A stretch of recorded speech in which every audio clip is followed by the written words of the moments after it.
the Strip had an emanation. It had waves of different influences in music that were just all over the world. You know, it was defined from this place. And they had such great bands playing everywhere. By 64, 65, when you had the Young Rascals on the Strip, you had the Byrds playing at Ciro's. You had a club called The Trip, where we'll get to. Where, I mean, I could go on, and there were so many nightclubs. Well, should I go to see the Turtles? Oh, no, well, across the street, they've got Awfully in Love. Or over there, they got the Seeds. It was like, you couldn't miss. Any club you walked into, there was going to be a good band playing there, and usually an opening act that was also quality. So that made it pretty safe to come here, even if you didn't know who was playing anywhere. Once you got on the Strip, you knew that you had a lot of choices. If you listen to that very specific period of mid to late 60s, very LA music, you can hear where they're totally ripping each other off. There's a Seed song called 900 Million People, I think, something like that. It's totally what the Doors ripped off for the end and all that sort of spooky feel. If you didn't know the lineage and how it all worked, well, you would know that, and you don't necessarily care. Those bands needed that time to steal from each other and be competitive and play on the same bills and all those things. You're not going to get that anymore. This really is a sort of a kind of a temple of what used to be, because it'll never be that way again. The Whiskey was the first place I ever played in California with Black Sabbath in 1970, I believe it was. Well, I remember playing the Whiskey, and it was like packed, and I was thinking, wow, there's only like 500 people in there, you know. And the impression I got was like, this is great, man. This is where I want to be, you know. I spent a good part of my life on Sunset Strip, so it was the first place we came to from Phoenix. You know, when you're a band in Phoenix and you think you're really, really good, you know you're the best band in Arizona, so you come over here and you realize there's 20,000 other bands as good as you are from everywhere. 1978, 1979, you had this sort of cross-pollination thing going on. You had this sort of poser LA punk scene, the way I saw it, you know.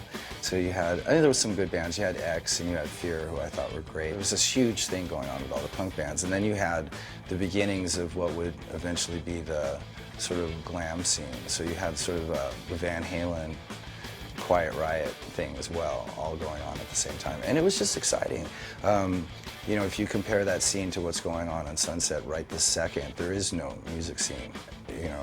So in 78, 79, 80, all throughout the 80s, you had a tremendous amount of activity going on and groups playing every night, and it was just tons of energy and tons of movement.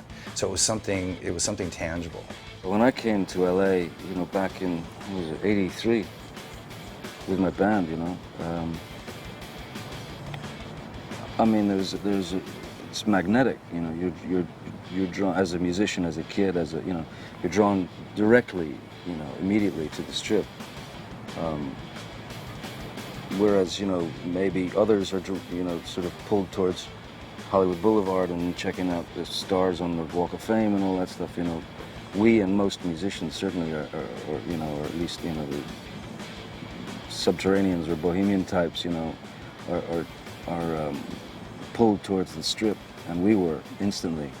And that was the thing, you know, can you get a gig on the Sunset Strip? Can you get a gig, you know, at one of these places? I believe in the concept of resonant energy, so maybe it's just in the 1920s it was the perfect geographical spot to put the outlaws and the prostitutes and the idiots, and then, you know, over time it just became sort of like, oh, that's where those people go, and you just go there.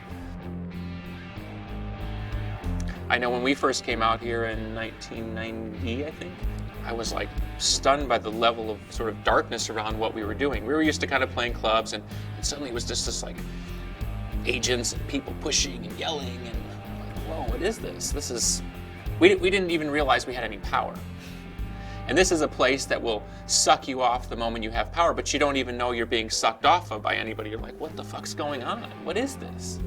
Spending so much time on the Strip, and then, you know, I also ended up playing in a band through, you know, the early, mid 90s. And, you know, when we played the Whiskey, it was like, oh my God, we're playing the Whiskey. You know, and you play, oh my God, I'm playing the Roxy. I remember when I first came here and I was, you know, sitting on the steps and I was like 15. I'm very, very attached to this piece of road, actually. Yeah, it is like, you know, it means a lot for me. It will always mean a lot for me, for like so many people who's around here. You know, if you look at the Whiskey, if you look at the Key Club, and even the Rainbow, you know, you still feel, you know, that vibe. We're walking around history. I'm just crazy about going to the Whiskey all the time. You know anything about rock and roll, you grow up and you've heard of Sunset Strip, you know, Hollywood, California, you know, back in the 60s with the Doors, you know, and then through the 80s you got Motley Crue. That was back when music was fun.